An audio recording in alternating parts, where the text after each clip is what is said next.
Достар сәлем, бүгінгі сұрақ. Қызым тастап кетті. Өзімді өте жаман сезінудемін. Не істеу керек? Әрбір ұл адамның өмірінде болатын жағдай сияқты. Ендеше не істеу керек? Бүгін айтатын боламыз. Және де бұл сене ойлағандай болмайды. Ендеше кеттік. Бірақ бастамас бұрын міндетті түрде арнаға тіркеліп кетіңіздер, комментарий жазып кетіңіздер, лайк басып кетіңіздер, бұл видеоны достарыңызға таратыңыздар. Менің Инстаграм әлеуметтік желіме тіркеліп кетіңіздер, барлығы описанияда. Ендеше кеттік, бастаймыз. Білесің бе, мен саған былай айтар едім. Енді отношения дегенді өз басым былай қабылдаймын мен, бірақ саған былай айтар едім. Бұл сенімен жасалған, бұл саған жасалған ең күшті нәрсе. Ойламаған шығарсың бұлай болады деп, бірақ бұл саған жасалған ең күшті нәрсе. Неге? Сұрақ неге? Өйткені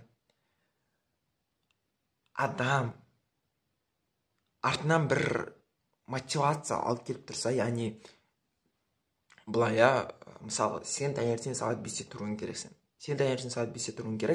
Және де сенде мотивация, ол мен қазір 5-те тұрсам, мысалғы, мен 30 күннен кейін мен 1 сағат бойы тренировка жасаймын, яғни мен 30 күннің ішінде мүлде басқаша адам болып шығамын. Мысалғы, бұл сенің алдағы қарай талпындыратын мотивация. Плюс сенде артта бір не бар? Арттан келетін саған шабуыл бар. Негативті шабуыл. Яғни, егер де мен қазір тұра алмай қалсам, мен қазір 5-те тұрмасам, менде біріншіден уақытым болмайды, өйткені мен сабаққа барамын, сабақтан кейін тағы да тренировкаға барамын, кружокқа барамын, мен үлгермеймін, мен тренировка жасап үлгермеймін. Ал егер де бұдан кейін мен әрине өмірімді өзгерте алмаймын. Тренировкадан бір күшті уровеньға шыға алмаймын. Яғни сенде артынан бір келетін мотивация бар, және де алдынан да келетін мотивация бар. Сенің жүрегің жараланған кезде, сенде артта келетін мотивация.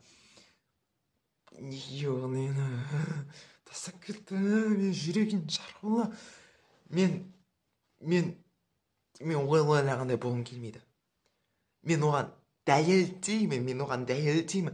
Егер де мен қазір өзімнің өмірімді қолға алып, өзімді өзгертпесем, әлі де мына депрессияда қалып қойсам, онда ол сосын мені тастағаныма қуанышты бола ма? Болмайды. Мен оған көрсетім керек. Сенде арттан келетін мотивациясы. Және де алдындағы мотивация сенде, яғни арттан келетін мотивация. Мен бір орында қалып қалмау керек. Мен бұндай болғым келмейді. Мен реально оған өзімді көрсетім келеді десе, алдағы мотивация көресің.